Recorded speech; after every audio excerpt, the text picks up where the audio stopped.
how you been sleeping? How have I been sleeping? Yeah, how you been sleeping? We're an ASMR channel right now. I gotta talk quiet. Gotta talk low. How you been sleeping? I've been sleeping. Don't All worry, right. this isn't a mattress sponsorship. Don't worry. Oh, I've been sleeping. Yeah? All right. I'd say a couple nights ago I didn't sleep too great. I woke up a few times, but I think last night I slept pretty well. Yeah. Full night's rest, and I was, ready to take on the day today. That's pretty good. How about yourself? My sleep is. I went back to the mattress store for the mattress I bought because it was kind of Really? Well, it's not. They told me it would take a bit to reinflate. That's what they say. Yeah. And it does because it's a memory foam Ooh. sort of thing. So whenever you get off the bed, can you see like your It's pretty snappy though. That's kind of cool. But I was sleeping. I had a little bit of neck problems, and I have been having some restless nights. And there's this. Sorry to hear that. That's fine. It's fine. And there was there's this part of iPhones where you can kind of look and it shows you statistics or stuff. And it was already recording my sleep. I'm like, hi JD. JD likes sleep. He takes cat naps. He's got a lot of opinions on this. Yeah, you're walking in there. But I ended up getting an app that records my sleep, and it's kind of weird because you can choose not to send your data, but you can have it record you instead of using the accelerometer.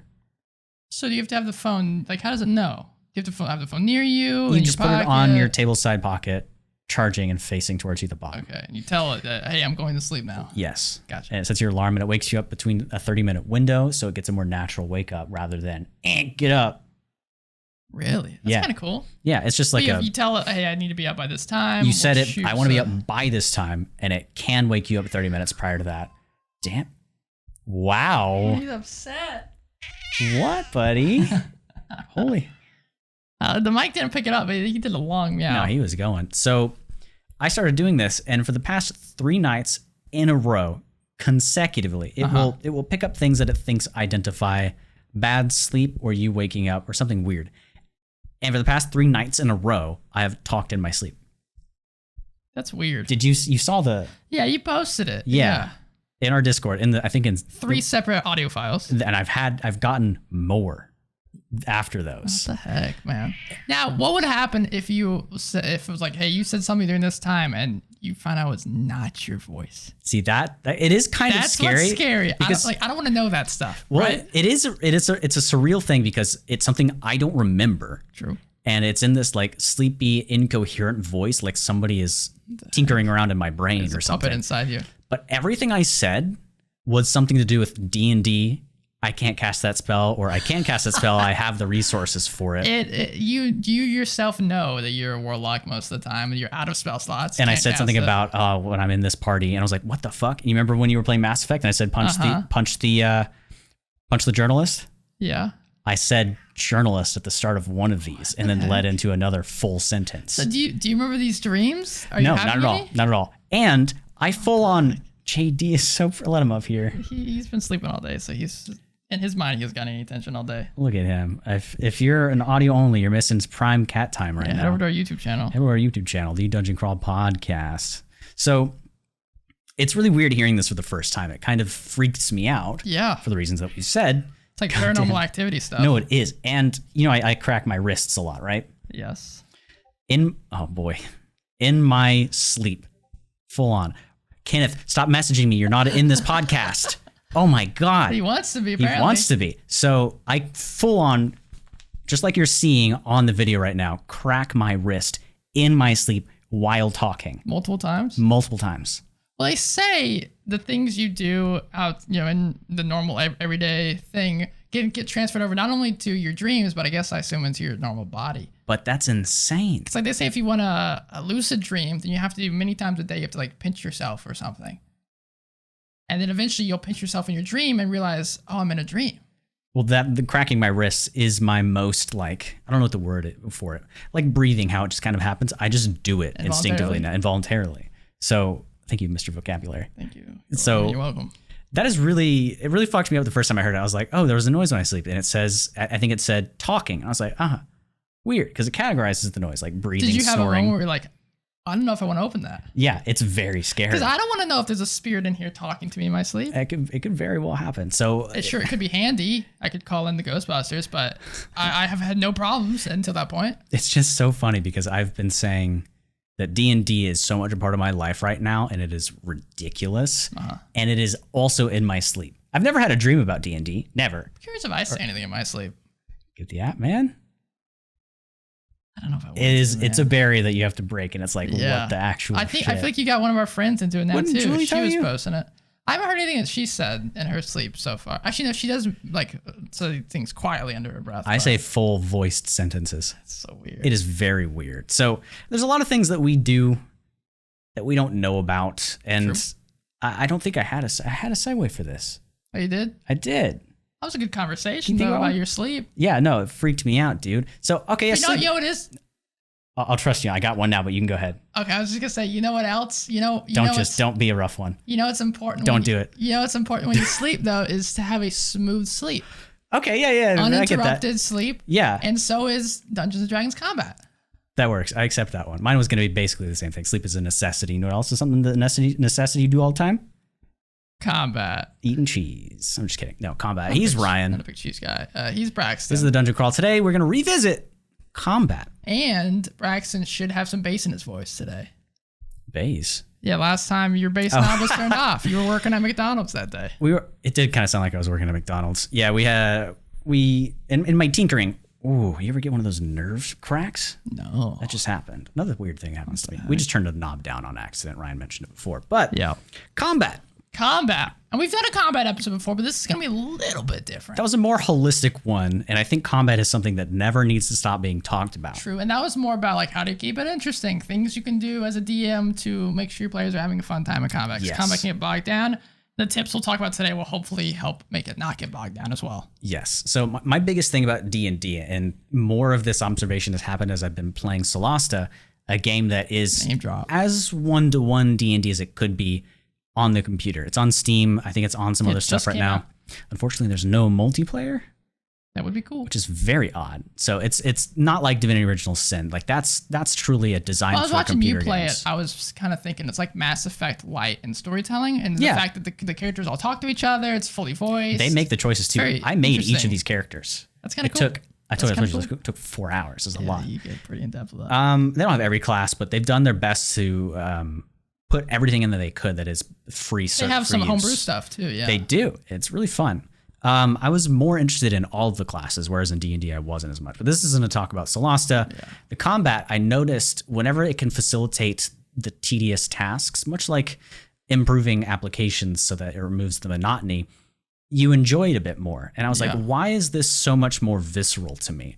And just seeing stuff happening at that breakneck speed was like, I kind of enjoy it. Not to say that combat in Dungeons and Dragons needs to be an extremely well-oiled machine and everybody has to have their move immediately as you go, but could be nice. it helps. Another thing that makes it not an analogous kind of point of view to actual D&D is one of the first dungeons you get in, they flaunt it in your face saying, try doing this on a tabletop. You might have dropped in during it, but we were in some sort of lizard camp thing and it was really dark and there must have been like 5 or 6 different levels we could have stood on. Meaning it's not just a flat floor. Oh, I gotcha. Like somebody could have been on the top of this column, and on this column there are several platforms that you can stand around. You can jump down them. Some characters, if they go down, they can't come back up because they don't have enough acrobatics to be able to do it and stuff like this. And trying to keep track of all of those positions It'd be very hard to do on a tabletop. is very hard to do. I mean, you could have, and stuff I want to get if you guys are playing like with miniatures in person, not theater of the mind. Get those like blocks and things to differentiate levels, but still, yeah, it's different price points. Stuff you gotta buy and get into. So without getting too much into the nitty gritty of, like I was about to go down like a rabbit hole that we could have talked on, but I think you always drag me back and like we kind of a holistic view. Let's start at the beginning, yeah. So starting at the beginning with combat and D&D, where do we begin when we're trying to make good combat or make combat work well? That's a tough one. Well, say you've got a group already and you can see their faces being kind of dead. We already addressed the boring part of it. But this is the other side where things are clunky.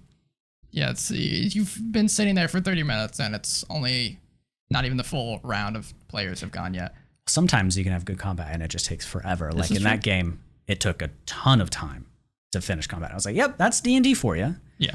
But in the case that it's just going super, super slow, well, what do you do? You got one player who's going behind you, grabbing the player's handbook, sifting through it, trying to find their spell. Not necessarily bad stuff. And then you got the other player who's, Joe's taking forever. Let me whip out my phone. And then Joe finally finishes his turn. So then Craig over here didn't realize that Joe had finished his turn and Craig's on his phone. And so then you got to be like, hey, Craig, it's time to play. And then we got Sherry over there who's Fucking just Sherry's in the zone. She's Oh, ready. hell yeah, Sherry. She got her Let's stuff go. ready. And so she's the one that's keeping people on track. And so it not only slows the game, but also I feel like it would kind of build some animosity between the players. Because I want to get to I want to get to my turn, but you're taking forever. You don't know your stuff. We've played for, I know we're at level 10 now, and you still don't know how to use your level 5 ability. Yeah. So another point, the reason why we want to talk about combat, I'm going to bring it back to something that happened in our personal game that we don't publicize for everybody because we got to practice somewhere. So I think my brain, how does this happen? It goes in my sleep, and then I say it then. That's what happens. You're talking about in our home game, combat. I mean, I guess, I don't know. To your point there, we had a person that was stuck entirely during one combat, but that wasn't necessarily a bad thing. It just wasn't fun. Yeah. So let's bring it back. I think I found it. Here it is. I pull it out of my brain. We've been doing episodes kind of in a series about how, like, prepping people how to kind of make an adventure, make a one-shot. So combat is often a place where people really start. Yeah. Because we literally just told you to pick a monster and run with it. So in your case, we had a really good couple of combat sessions in the last few sessions. Thank you. Thank you, sir. Hold on. Thank you. You're still on trial. Oh. So it was, I don't want to summarize it all right now because I want to take him through the process of how he made it, if he's okay peeling the screen back for me because I am one of his players. Yeah. It felt really great. And where did you start? Did you find the monster first and say, hey, I want to make a combat about that? Where did it all begin? So it all began. So the players are kind of we're starting in a mine, and we're heading deeper and deeper underground. Okay. So it starts with the environment. I have to know what creatures would be around here. We're kind of getting closer to the Underdark. What are creatures that could be around the Underdark? Stuff like that. And I wanted to break it up.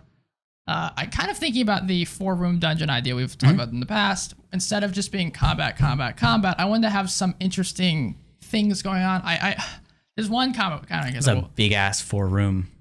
It's true. Jesus. There's a comment kind of that I actually started off in my head as just a straight role play, kind of fun, interesting atmosphere, and then it slowly morphed into me creating a crazy combat encounter. So it can change and morph as things go on. But I wanted it to be not just straight combat, and it's easy to do that when there's not another agenda. There's not like protect this player or go grab this item. If it's just creatures attacking players, it can get very boring for people. That's true.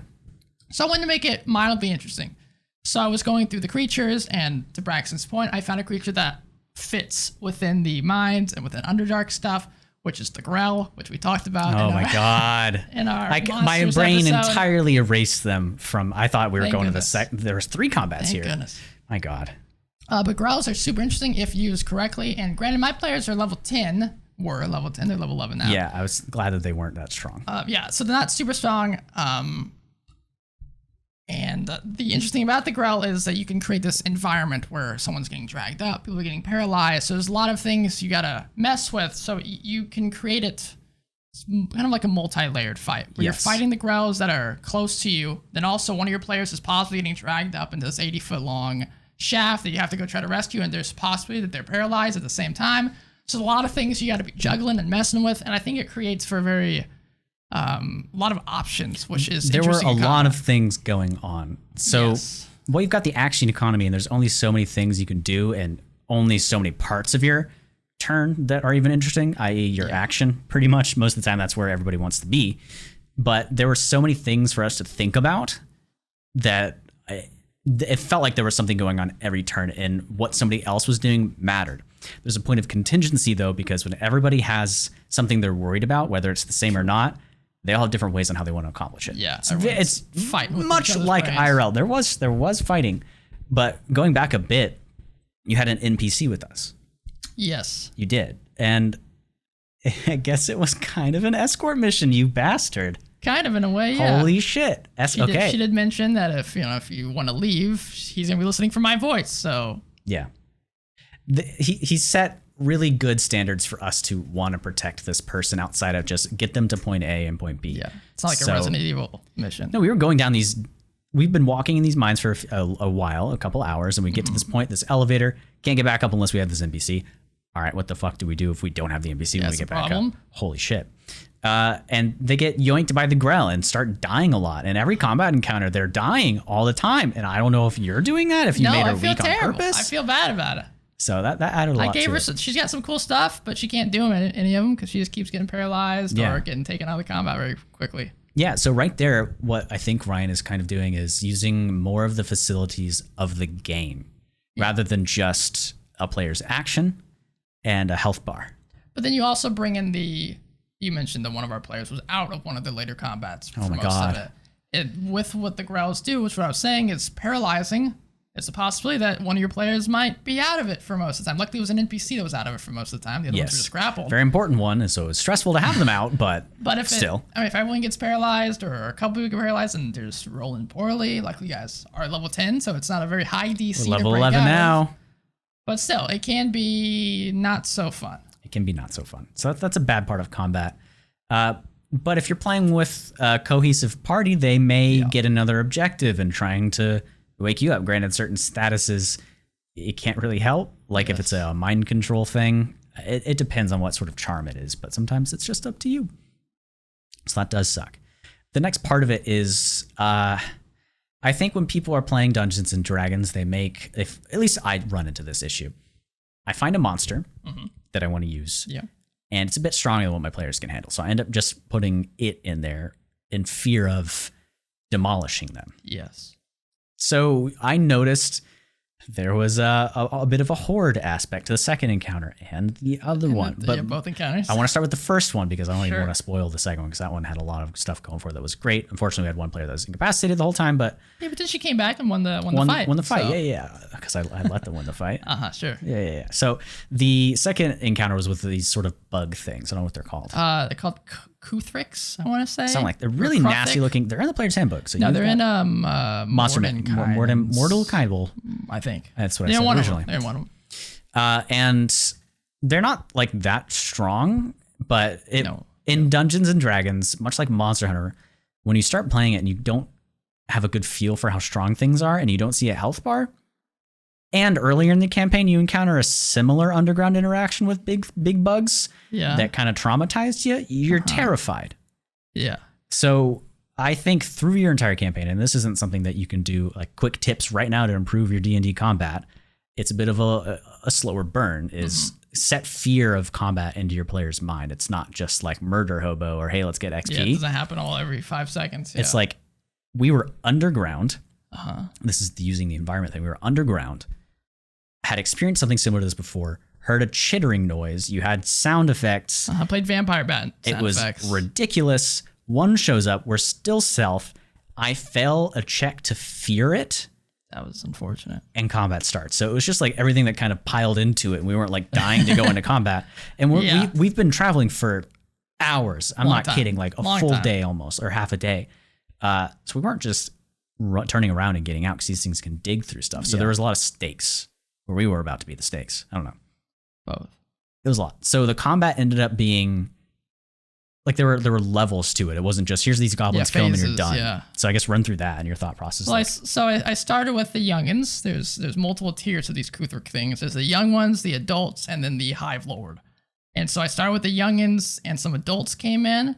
Then I added a couple more adults in the second phase, and they were able to kill most of them in the first phase. Like immediately. Yeah. So, I mean, for example, I was running around and using my multiple actions to kill things. And I realized my brain goes, fix the action economy. As a player, that's a tip for you during combat. There were a lot of them. Just fix the action economy. It goes well in a lot of games. So I'm killing the small ones.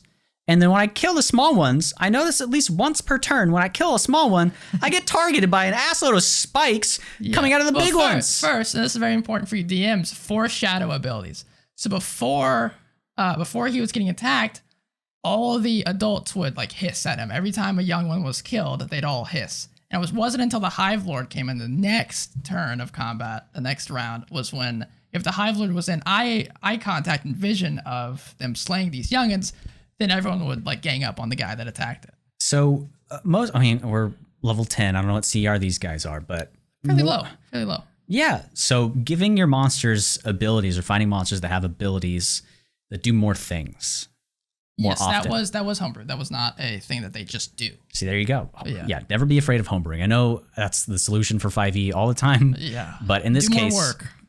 Do more work. It can be fun. Just take inspiration from video games. Yeah. Foreshadowing. So these monsters, it became like such an adjustment of priority to, I'm going to kill the weak ones first so we take less hits, to I need to kill the big ones first so I take less hits. And it was just an interesting swap. And I think it's, so now we'll get to the third combat where I had there's 4E had called minions, where each creature is just 1 HP. Not each creature, but each small creature is literally just 1 HP. In this combat with the little insect, Kruthrik things, they did not have 1 HP, but my party was high enough level. It did. If you hit, they basically died. So it was still interesting to, have them try to figure out how to get out of here. And then the cave started falling on them. They're like, we got to get the hell out of here. It was interesting. My favorite part is you turned the traditional let's kill everything goal on its head. Yeah. Because seemingly there was not an end to this. Now, Ryan could have had a number he had or an observation on our hit points and have become a benevolent DM at some point. But we kept going, and I realized at some point we've got a guide, and I think there was, I don't know if she would have just done it or she needed us to kind of snap her into it. Push her along. I said, hey, where do we need to go? And she's like, follow me. Let's go. Yeah, and you bring foreshadowing in again, and there's 2 turns, and she doesn't take the other one. So we're like, okay, fuck that one. But she starts going, and then you're like, okay, passive perception, you looked it up. Or you did a perception check, and you're like, she looks down there for a little bit. One of the and then other keeps tunnel. going. Yeah. And we're already kind of losing confidence in where she wants to go. We don't know if she's like just kind of second guessing. Turns out there's an even bigger one. Yeah, it's Mr. Hive Lord or Mrs. And it becomes, this thing is doing so much shit right now that we have to focus on it. And it became really interesting because environmental hazards started coming into play because our sorcerer was blasting this cave. So adaptive DMs use your environment. Like if things are getting exploded, start going at it. Yeah, especially one that has lots of tunnels of creatures moving through, already probably ruining the structure. Yeah, because they dig and shit. They do dig and shit. I've got an interesting cantrip from a supplement that allows me to basically enact fear on a wisdom save. Yeah. If I keep using the cantrip, the balance is I take a d4 damage that increases exponentially every time I try to do it. But it succeeded. And this is the one that failed at the beginning. So it was like a whole story here. It's fun. And it stops right under this avalanche that our player is also under. So there was a lot going on, a lot of stakes. Like we need to get our player out of there because if this falls down, they don't know where to go. Yeah, like that's our cleric. We're screwed. Yeah, he's very handy. So that was a fun experience. Horde monsters come up again, though. Yeah. But do we need to start? We've already told creating the stakes and setting them. Yeah, we'll talk about that one because that's a different beast, I would say. Because you kind of did that a lot with this. We had a pretty these big... are typical kind of combat encounter-ish, I would say. So you've got this 3-tiered 4-room dungeon. Where one of it is exploration and the other 3 are basically combat encounters. Yeah, they started with a trap also at the beginning. Yeah. It's like kind of set the mood. Yeah. So we get into a room and I would say for like 20 or 30 minutes we're exploring it. Yeah. And we know something's about to happen and we're ready for combat to get in and we're kind of weak. Yeah, lots of morbid imagery. Yeah. You did give us also rests are powerful. Yes. Allow your players if to they hadn't rested, this would have been a very It would have been over really quickly. So I don't know, the battery's dying. How is it already dying? We're so I charged it. charismatic that it takes a lot of energy to capture. I got another one. Well, I'll plug it in a second. We'll be good to go. So where were you whenever you... What was the penultimate thing in this dungeon? When did it happen? When did you start it? Did you have the first 2 combat encounters already? Yes. So what did you build this thing around? So this final combat is the one I mentioned started off as a non-combat encounter in my head. I was thinking I need to have a non-combat thing to exist, make it interesting. And then it ended up being, that was the exploration aspect of this room. And it turns out there's a lot more going on in this room than... Did you always have the fight? I had it somewhat differently. I knew this thing was down there in some area, and I started building out this... I wanted to have something non-combat-y to break up. I didn't want to combat. Yeah. So I wanted something to mildly interesting, exploration, looking around. I was like, how about we just tie the 2 of them together, make it an interesting world to look at, rooms, creepy stuff, and then that's when everything strikes. Yeah. So there's a lot of lore and a lot of meaning that was adding to this combat encounter. Yeah. Again, there's different DMs. Not everybody wants to have an entire world that is going to be kind of billowing into stuff, but that makes combat more interesting for me in particular. Right. So the next point, I think you made a really big entrance for these monsters, or this monster in particular. Yeah. Well, when we get there, and at the beginning of it, there was a trap. So did you feel bad about that at all? About putting the trap in there? Yeah. No. Okay, so traps are powerful things in combat. So the reason why I say no there is because there's a very similar trap to this in Curse of Strahd that I remember doing when my players went through it. And I liked the concept of it, but I didn't think it went far enough. So that's why I ratcheted it up to basically them failing and falling into this trap is what started the whole combat, more or less. There are also other ways for it to start, but that's how it started there. Okay, well, it was brutal. Basically, some sort of entrancement, charm, incapacitation. Yeah, it's called Antipathy/Sympathy. It's a spell, too. It's a level 8 spell. So we had this really long encounter where our sorcerer was not able to do basically anything. Yeah, there's a possibility it could have hit all of them. So it started out pretty okay. We're fighting some sort of white-like specter. I don't know, whatever the hell it was. Smoke thing. Well, it's based off a certain monster. You homebrewed, so you found a monster, you kind of homebrewed it a little bit. And Aloric, our cleric, and Lovely me, cleric. The warlock with an AoE spell, put both out, and we really crowd control this area because we're seeing a lot of minions spawning. Mm-hmm. Which all has 1 HP. They all have 1 HP, but every time... I got it.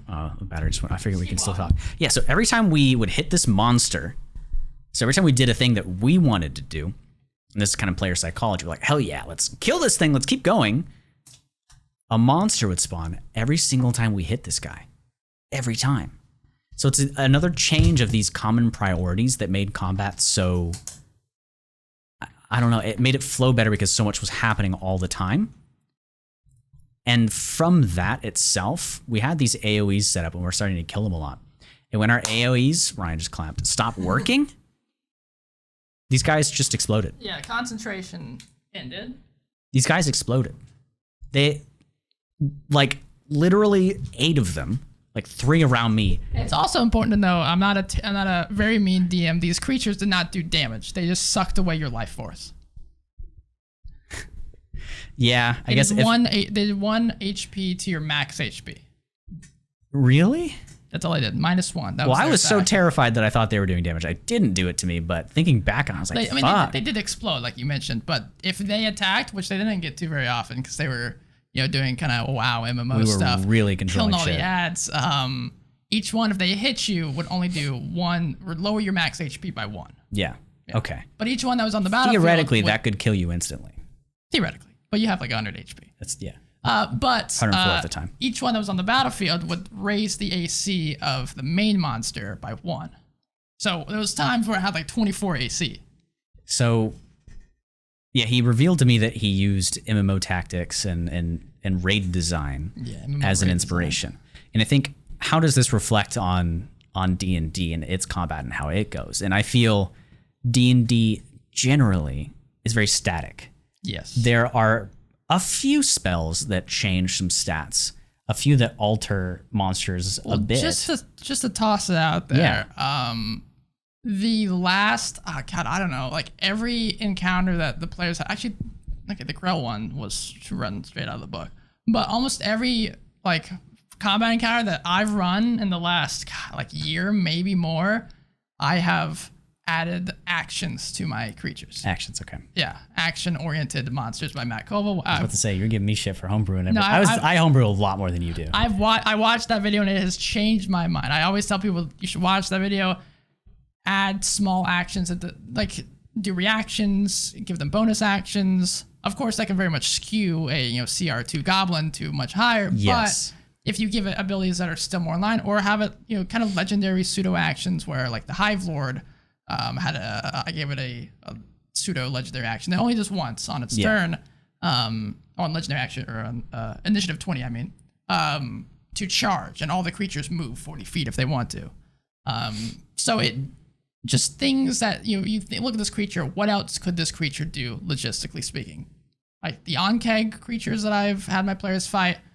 Matt Koval, I think I took it just straight from him. It can burrow into the ground and reappear in different spots. I mean, just think about that. I have not done a normal D&D combat really in the last year. Well, the thing that gets me, and we've talked about this already, and a lot of your least favorite monsters are things that like you take the flavor away from it, and it is no different. It's just all the stats and the attacks. I think the zombies are melee garbage. Attack hits has a lot of health. If a creature has a slam attack, I usually hate it. Because a slam is just like, I mean, how a zombie slamming, I guess. I think a slam should have AoE or some shit if it's strong enough. So the Strahd zombies are much cooler. If you want to use zombies, use those. What I think this shows about Dungeons and Dragons combat in general is that, or at least fifth edition, is that they did simplify things a bit 100%. Too much. I mean, well, yes, because 4th edition, even 3rd edition combat. Now I have not played them. I've just read through the books. Much more. Oh shit. A lot more numbers and things going on. A lot more. Combat took a lot longer. Yeah. I mean, look at Pathfinder. It's like 3.5 E extra edition, I guess. Yeah, exactly. So there was a lot of, again, there's that onion, a lot of the layers that were going on in that combat encounter itself. Yeah. So something like that, it's easy to get bogged down in. It is very easy to get bogged down in. But for some reason, maybe because there was an entire player cut out of the whole thing, right. Which sucks. It did suck, but they were saving and they had a genuine chance to be able to do it. And you've been that player. I've been that player. I will say that spell, with what my player did to try to get her back into the fight, would not have worked. But I felt I was being benevolent DM. I was like, this sucks. I want to get them back in the fight. And with the so you have to be was it 60 feet polymorph away. that happened onto me or something? Yes. Yeah. So it's like, I understand. It's not as bad as counterspell. Like, this is a spell. It does this thing, and I'm genuinely just failing the save. Right. I've got a bonus to my wisdom. I should not be failing it. It's just happening. So, that's part of the game that you're playing that's random. I wouldn't hate on that too much. And something like that, it's like this happens to, like the Hive Lord was held monster for like 2 or 3 rounds. So, I mean, it happens both ways. Don't underappreciate Frightened. I'm telling you, dude, it's some of the earliest level crowd control you can do. Oh my God.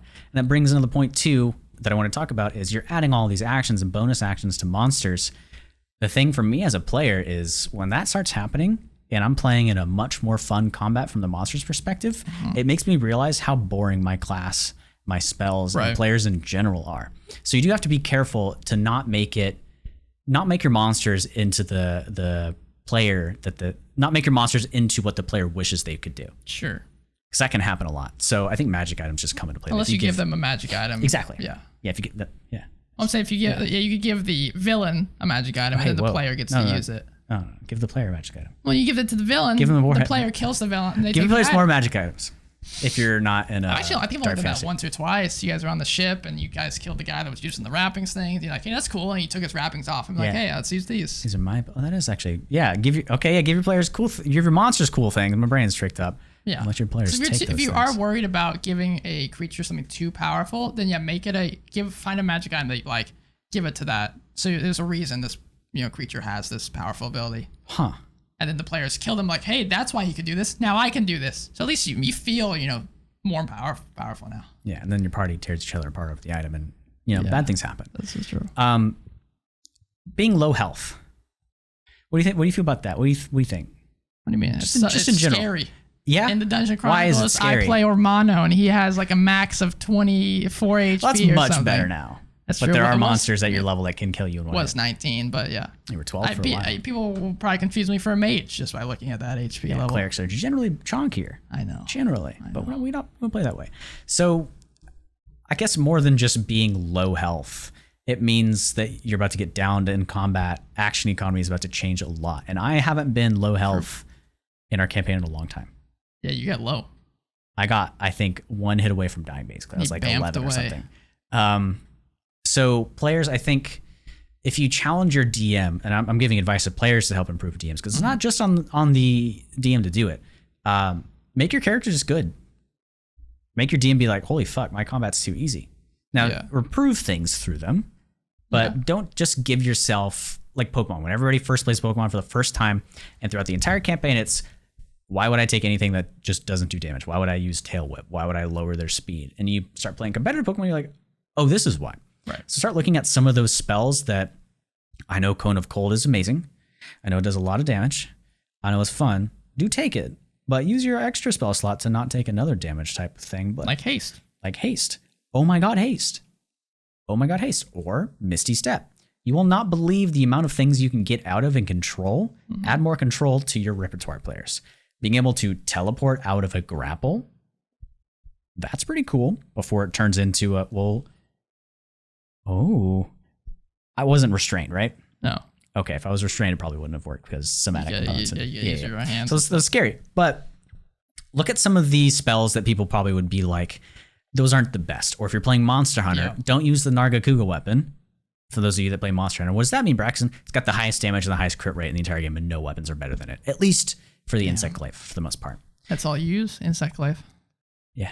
Well, no. I play Hunting Horn, and I play This is true. Sword and Shield now, a little bit more. It's branching out. I'm branching out. I'm trying. But how? So, Braxton, how? I mean, there are a lot of ways. Yes. And I don't actually use many of these. I have a couple that I'm going to spitball. But like, how do you make it go faster, smoother? Make sure everyone's on top of the ball. Because sometimes, like you mentioned, with these large combat, it can get bogged down. People are thinking of all the different options. You know, one player's getting dragged up, one player's getting paralyzed. So what do I do? Of course, you got options, but how do you decide quickly? How do you know what you want to do when it's your turn? I like phrasing it this way because you could have said, why is it like that? And I would have said, new players and or people who aren't committed fully to the session. But let's bring it off of that. Players, what you can do is, and you're going to hate this word, but literally study. Yeah. I know. You don't want to do it. Not everything. Not everything. Just your character. Just your character. To know the what point you that do.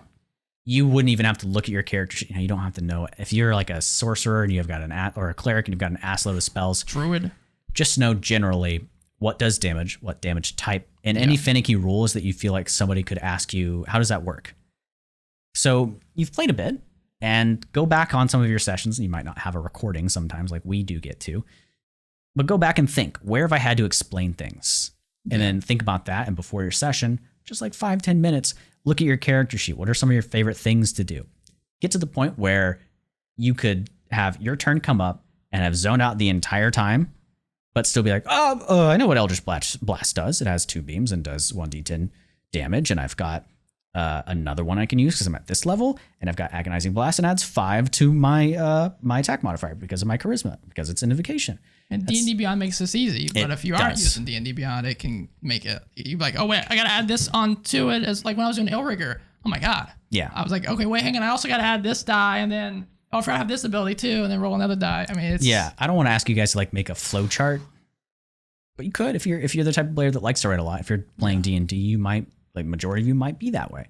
But we talked about how to kind of forge the perfect like player base, at least for good combat. And I would almost say, as a DM, give a question and say, are you willing to memorize your class and your character per level? I'd even say DMs, be the example. Yeah, know your creatures. Or be me and ask leading questions. Well, I know I've definitely run creatures that I wasn't fully prepared for. It's like, oh, this is run a plug and play kind of creature. Never do the I'll remember it later thing. Yeah, then I'll look at the stat block in the middle of combat and go, oh, shoot. Yeah.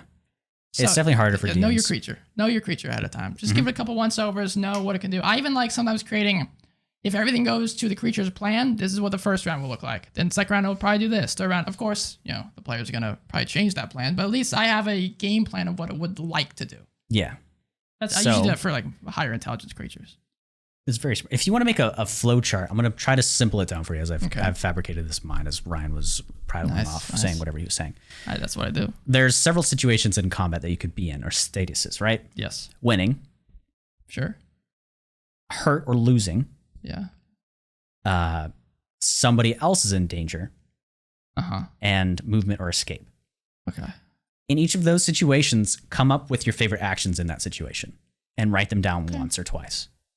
So whenever you're in one of those statuses, your typical reactions that you might want to do, rather than having to look through a character sheet and be like, take it a step further and just think, what would my character, not me as a player, what would my character do? Role playing 101, let's go. Jamie does that a lot. Oh my gosh, yeah. Yeah. And you can, in Dungeon Chronicles, you can watch her go through like, what Sarah would do? Sarah wouldn't do that. She would take the thing and jump on it down the staircase. Oh my God. But I really like that kind of. I mean, it's almost applying role-playing character study to combat study. Yeah. Is just knowing not only how would my character react if they were told this, but how would my character react if they were hit with this, or if they were really hurt. DMs translate that to your creatures as well. Yeah, exactly. Not all creatures are going to fight to the death. Some are going to want to leave. Yeah, et cetera, et cetera. I have the chance for an ambush. What did I say is my thing that I would like to do for that? Synaptic static. I'm a high level. I'm going to do a shitload of damage to them and ruin all of the things that they can do as well. Status effect. Basically, just look at your character sheet for a little bit and practice them. Roll the dice for them. Pretend in your little studio apartment or wherever you live with your parents in the background. Say, "Oh, why are you rolling dice? I'm learning my spells." It's the simplest thing, and everybody, especially me, goes, "I will remember that later." You're the little telltale guy in the top right. Braxton will remember this later. Yes, exactly. Yeah. But I will not, and I will forget. Unlike those NPCs, they don't forget. So be like those NPCs. Something else you can do as a DM, I've only done this occasionally if I can tell combat's getting a little bogged down or it's lasting for a while. You just kill everybody. Do average damage. That is a good resource that I've done a lot. Yeah, just toss out, say, okay, instead of rolling for every creature, you get hit. Okay, that's 6 damage. You take 6 bludgeoning damage, and then next attack.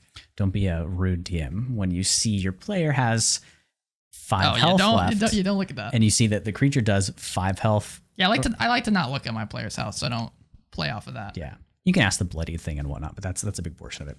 So I know it sounds super simple, but I can't think of many more ways to help you get interested in memorizing your character. But there aren't many. People will literally love you because they get to their turn faster. The DM gets to do all of their crazy monster legendary actions faster because if you finish your turn quickly, guess what happens at the end of that turn? Legendary action. Sucks, but it will happen. Yeah, he's got that fresh in his mind because that's what the creature was doing. Yes. So just learn things, memorize them so that you can be the person that lets everybody play more D&D, essentially. Is there anything else that you feel like? I got a couple things more as a DM perspective, what you can do. Now, I haven't done this ever because my players are usually fairly on top of it and we don't have too many players. But you could show the initiative. Like have oh my god, Kenneth does that and it's actually amazing. Yeah, you can have it on your DM screen, whatever, show everybody the initiative or even have a player keep track of the initiative. And that way you're like, okay, Joe's next, Craig, and then Sharon, and then the creature's here, et cetera, et cetera. It's very easy to keep track. I've got the conversation little monkey or pillow. It's like it's your turn to hold the pillow and have a conversation. Yeah. Or like in school, somebody has cleaning duty that week. Okay, you just pass it around. This session, your initiative monkey. So everybody. See, I've never done it because I like kind of, not know. I mean, I guess my players are smart enough; they figure it out. Well, but I mean, in a turn-based game, I want to be able to like strategize. Like that's one of my favorite things about turn-based games is seeing that. Ooh, who's coming? This specific monster does not go before this one, so I need to kill that one. Right, that's a bit more fun. But, so I'd say I don't know how other DMs are, but you can homebrew rules and definitely not. I will a lot of times. I don't even have it down here. Break up your creatures and have them either all in one turn, though if you have a lot, then you probably don't want to do that. Have 1, 2. So what I would do, DMs, if you have, like for this Kuthric fight that we had, I broke it up by creature type. I was fine with that. Yeah, so I'd have all the adults go at one time, the youngins, and then the Hive Lord go at a separate time. That way, it's not what I call DM fun time, where it's literally just me playing for turn to turn to turn to turn, which is not fun. And sometimes it just ends up that way. And I will oftentimes, not to screw the players over, but just change one creature's initiative lower, just so it's like Braxton gets to go before every other creature gets to go. I do that too, but it's just because I forget. Oh, well. It's not fun for the DM. I mean, I guess it's fun for the DM just have fun by themselves, but it's not fun as a player. It's like, okay, they're still doing stuff. Okay. In the same vein, when you get higher levels, dice rolls can take a lot of time. Yes. And it's not my favorite thing to happen as a player because having it be entirely random means there's a higher danger chance and a lower danger chance, which means I could survive more. Mm-hmm. But if you've got a swarm of creatures, yes, you could have them all roll 1 damage die and they all do that multiplied by however many there are. Yeah. Now, in general, that's going to mean a bit different of a curve in terms of damage, but it's something else that it takes a lot less time. A good example of that is if there's a bunch of skeletons at a high level and you're casting Destroy Undead with your Channel Divinity feature. a roll for every single skeleton out there? Do we take a group roll? I mean, there's lots. I usually let the player decide how they want it. There's rules as is, and that means every monster would take its own damage. But do you want to play more D&D, or is everybody okay with that? That's something else that you can do, and I would almost honestly recommend. And this is probably either on somebody who's played a lot of strategy games or people who've played a lot of D&D. So you've got a new campaign going, and you can talk about these sort of advanced things. Do you guys want me to have an initiative for each monster? Do you guys want me to roll damage numbers for each monster? Kind of stuff, yeah. More advanced session 0 kind of stuff. Because that's a compatibility thing too. Yeah. Because the thing that slows down combat the most, and I am a big problem with this, but it is having a clashing with a DM's rule or being unsure about a rule. It does happen. Because everybody plays their own version of D&D, especially if you're a DM. Ryan says, well, I'm going to roll damage 1 die for all these creatures. And I'm like, well, that's not how I run the game. Why are you doing that? Now I'm getting defensive. Right. This happened forever ago. It doesn't happen anymore. But being understanding of your DM's rules, because when they play homebrew, sometimes things are made in the spot, and sometimes you just have to be okay with it. There's room for some time there because we don't want to just fuck you over. Yes. Like in Chronicles, I'll only ever argue with Brax if it's directly. It's funny. I say directly harming my player, but no, it's funny I say that. But then I think the only time I've actually argued with you on stream was when I was like I should have died, which is actually the opposite of. It's just time was wonky there. No, it's just an interesting thing, and I wasn't really arguing. I was like, okay, that's fine. Yeah. But as someone that does DM a lot, I'm like, yeah. Question. Do whatever you want. It's question time. Should players learn the DM's rules for combat? I mean, what I would say is if your rules clash with another with your DM's the player's handbook rules, like you can change literally all of them. So that's right. But no, I just mean like if I'm playing and I'm not playing with Braxton, I'm playing with someone else, or hell, I'm playing with Braxton, his are directly contradicting mine. I don't like him, whatever. I would talk to him after the session, be like, hey. When you did this, it doesn't really make sense to me. It doesn't really, I've read the player's handbook, it doesn't line up with it. Why do you do that? And then I'd see their point of view and maybe I can get them to change it or not, or at least I'd understand it better probably. Yeah. A lot of DMs would set the rule in stone if it happened once in session. Yeah, that's why I get scared of not mentioning it during the session. I've definelly changed. I think we had a conversation once where it was like, oh yeah, you're right. That's 100% not what we should have done. And then we've changed it. Was that the Hellish Rebuke? Probably. I don't remember. It was either that. Both my man, use your reaction. I'm telling you, that shit is so good. If there was a magic item that could give me another reaction, it wouldn't be that powerful, but it would be fun. It would be fun. I think so the other thing that I have here, and I'm going to know Braxton's opinion, because we've tossed it around in the past. And every time I bring it up, you're like, yeah. And I'm like, yeah, but time limits. Setting a time limit for a turn. And it's not like... What's the consequence? So how I would run it, if I saw a player was taking forever or the combo was getting really bogged down, then I would, set like a maybe 30-second timer or 60-second timer, I don't know. And then at the end of the time, I wouldn't just say, all right, you lose, move on. Take a basic attack, move, I would say, nothing? I would say, I'd give them a couple options. If they don't pick one of those, then we're moving on. But you got to pick something and then we're going. Okay. All right. I think, that's like an extreme case, maybe.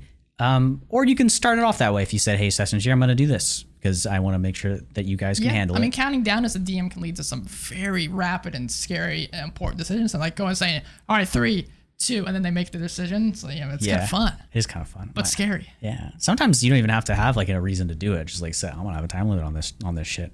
There's another podcast that I saw. I was on TikTok when I was browsing that when we were thinking about making one. We do have one. Yeah, we're working on it. I just want to have that studio set up so I can get stuff finished. Oh, Braxton, you're so privileged. People do TikTok in their fucking car. I want to do it how I want to do it. Stop. It's okay. Okay? I'm also just lazy.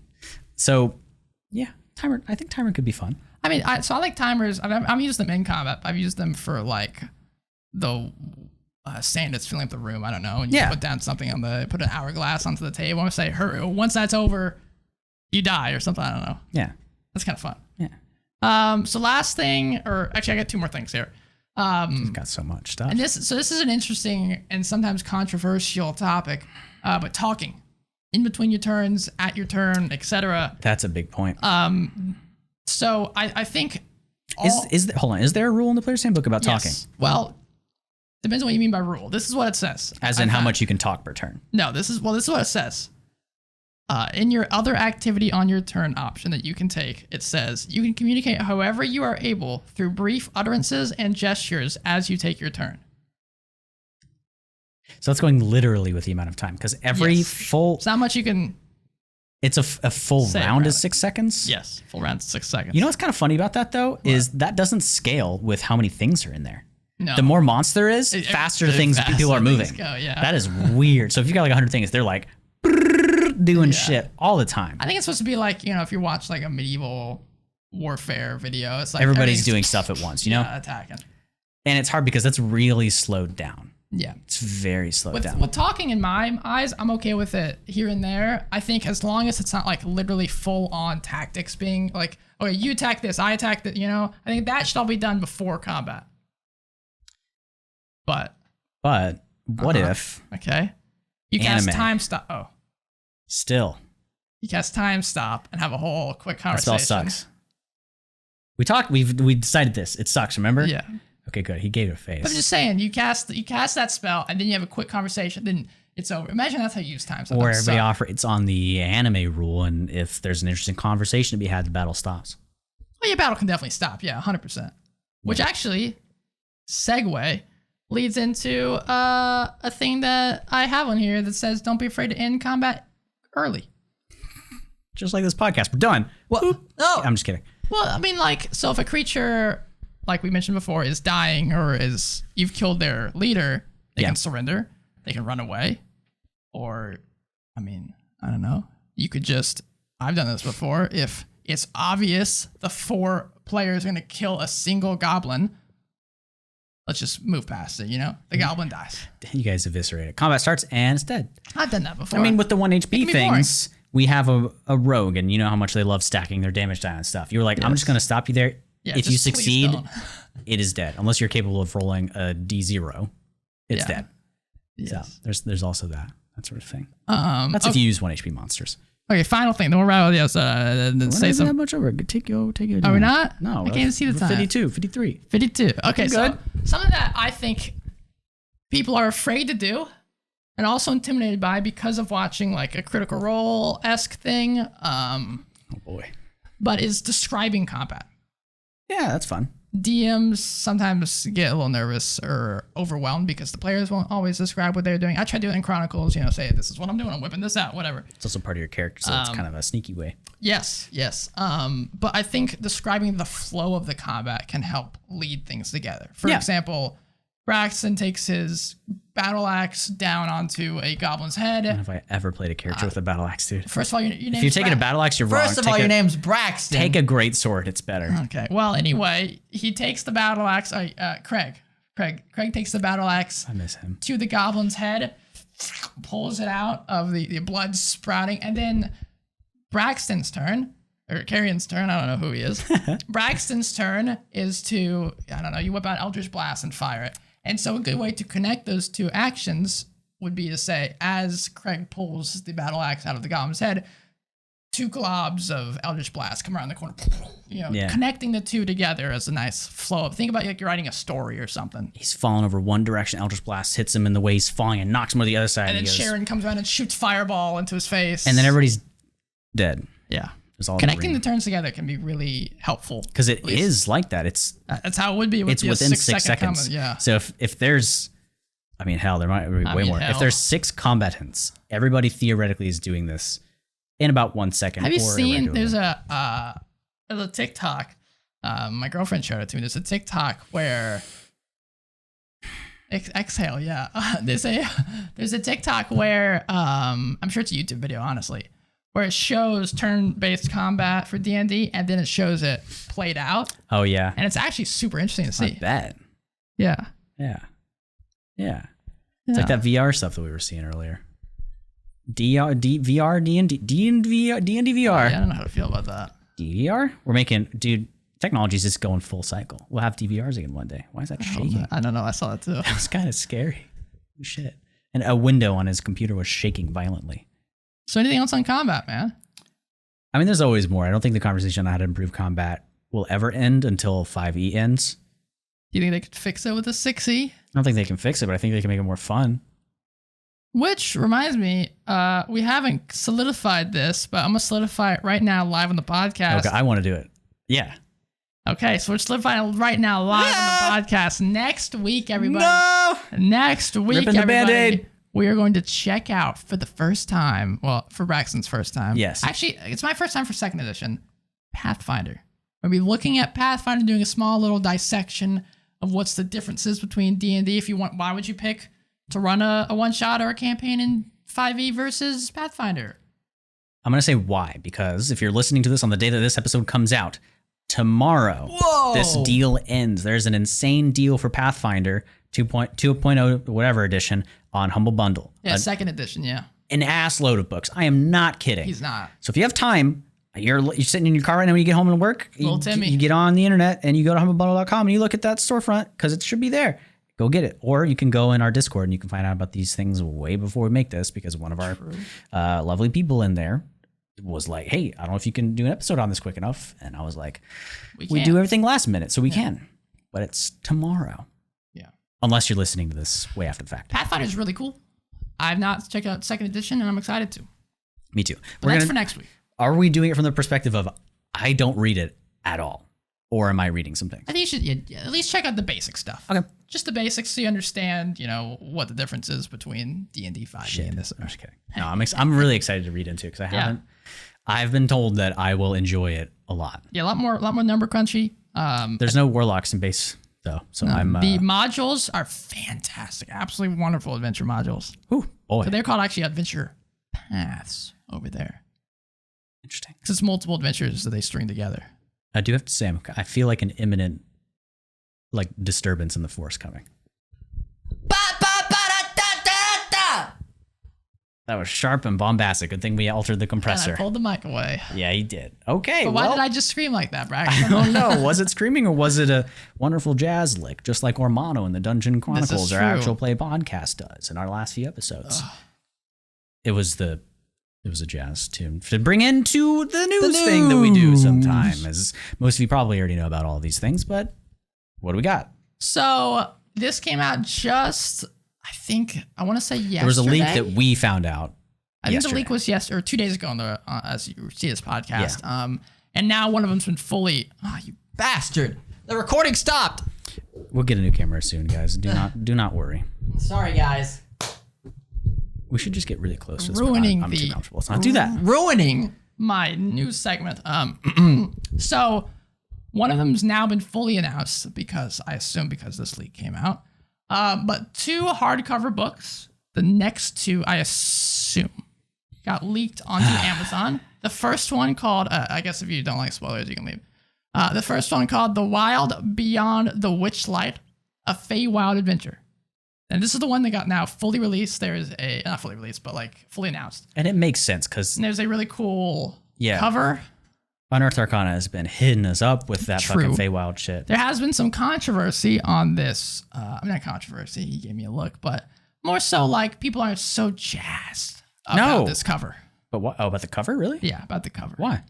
You saw Kenneth's complaints on it. Was that really what it was, though? Is that the controversy? A lot of people are very similar with his. But they're saying it looks too horror-esque. But do you remember my point, though? Look very Feywildy. Yeah, say your point. So my point is, Wizards of the Coast also owns Magic the Gathering, and a lot of their Carnival-esque, circus house stuff has this kind of scary, intense look to it. It's got a very realistic, kind of startling sense to it.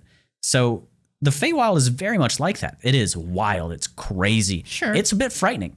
And to be fair, a lot of the art in Magic the Gathering can be contextualized a bit different.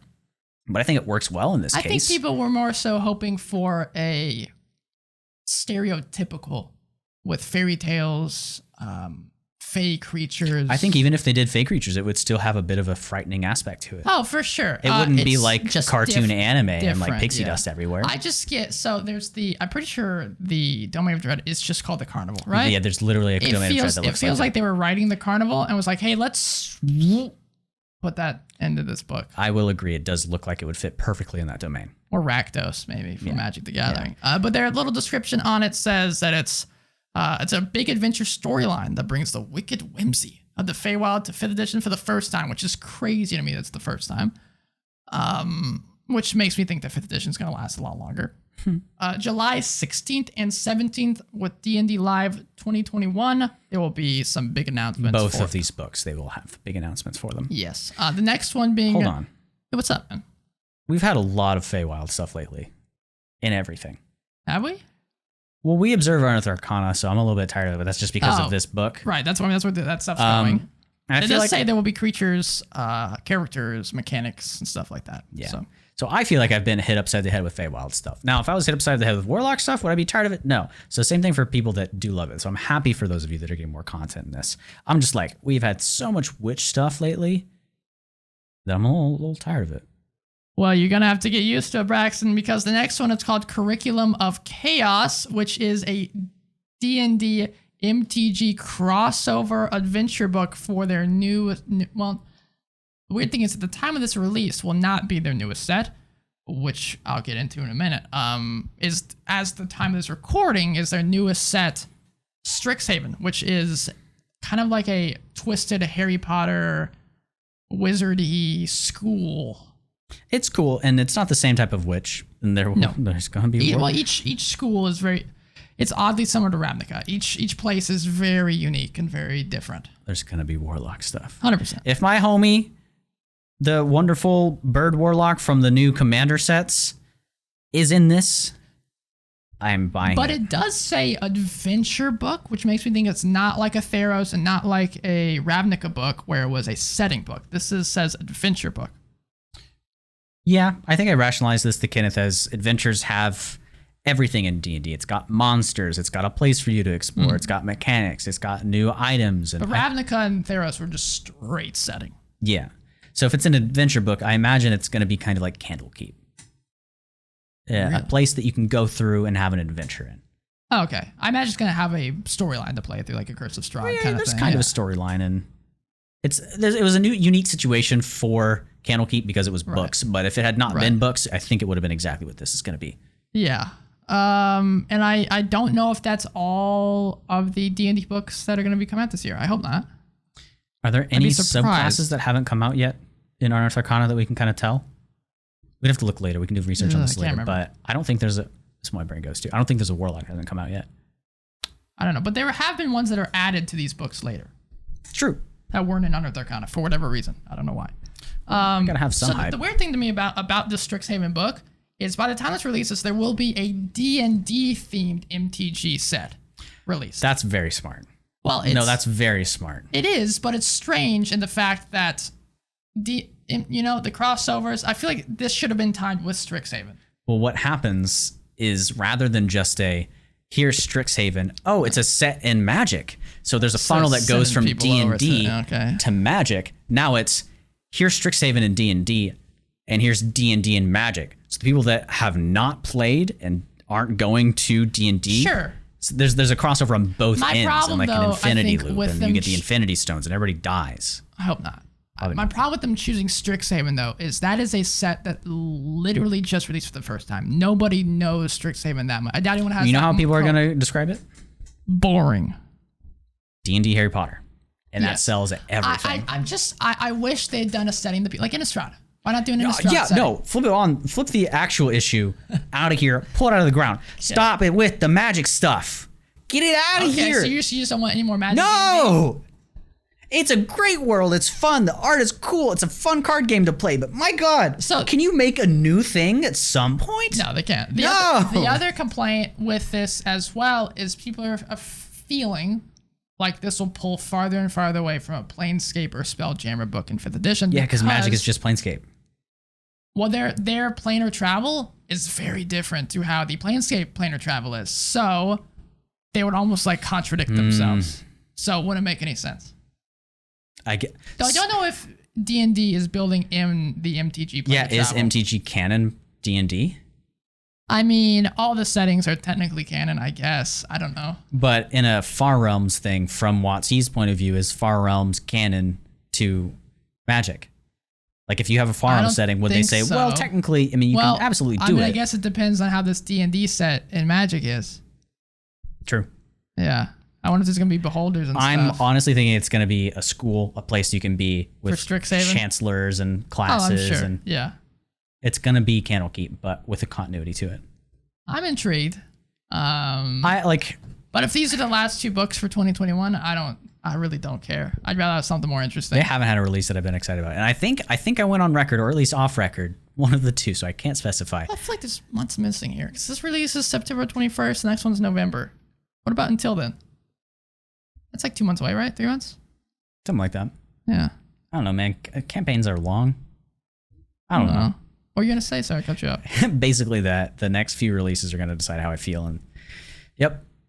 That's what we said about Ravenloft. We're doing Pathfinder next. That's why. Yeah. I will say Paizo. Is that who does Pathfinder? I think it's Paizo or Paizo. I don't know how to pronounce it. Paizo. Probably Paizo. They handle it very well. I was sending to Braxton all the stuff they made in the last 2.5 years or so of Pathfinder 2e, and my God, it would make the writers at WotC pull their eyeballs out. Are the people at Pathfinder a public organization? Do they have stakeholders? Don't know. I mean, Paizo's a big company. Yeah. I would think so. If they don't, I think the writers at WotC would be like, well, you don't have a board of directors to deal with. Maybe. Or I mean, they release content so fast for Pathfinder. It's not even funny. It's just interesting because WotC is skating the very fine line that the video game renaissance workspace is going through right now.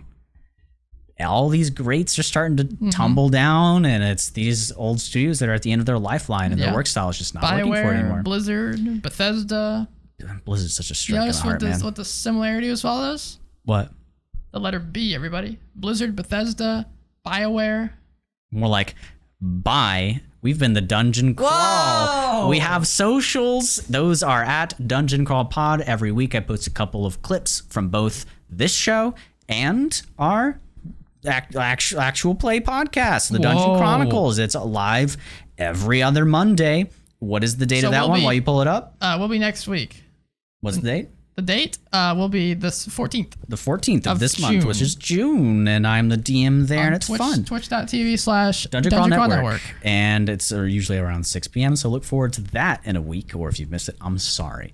If you want to stay up to date on when the hell everything is going on, you can either email us at thedungeoncrawlpod@gmail.com and say, hey, can you send me your itinerary for the week so we can find out. But if you are a little bit more with it, you can get on our Discord by clicking on the link tree, buzzwords, wow, and join the conversation with us. We run a lot of one-shots. We're going to certainly be talking about Pathfinder as we read through it, maybe.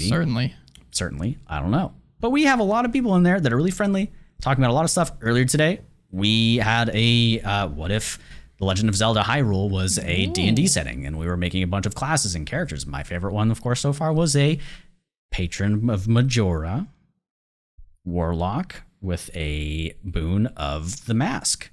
How fun would that be? Cool. So cool. And like races and lineages too. And it's a lot of fun. So if you want to work on that kind of stuff with us, join the thing. And ask us questions for our big 100th episode. We got a 100th episode coming on right now. This one is 92? 93.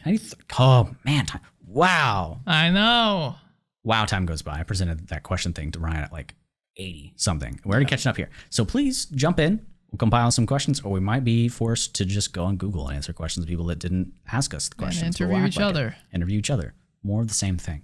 But if you want to give us a big celebration, because this podcast has been growing at a steady rate thanks to just happenstance. Just to you, viewers at home. People like you.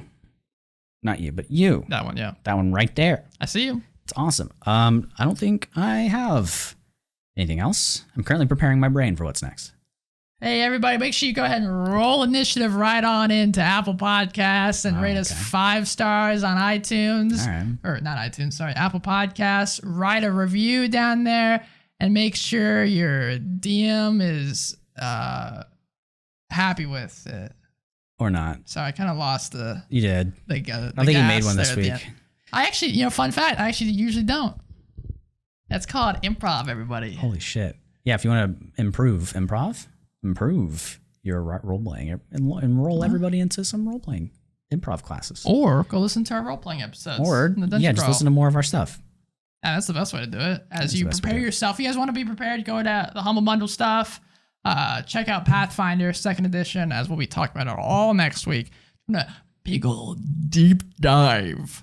You want an Not a example? deepest of dive though, as we've done with like It'll be a Ravenloft and stuff. conversation that you have with your friends on Discord. That's how I frame it. You wanna see some primo role playing right here? Yeah. He's Ryan. He's Braxton. This has been the Dungeon Crawl. Thanks for crawling with us. Pathfinder next week. That was a roll. I just played myself there. You did. Did I do good? Yeah. Nice.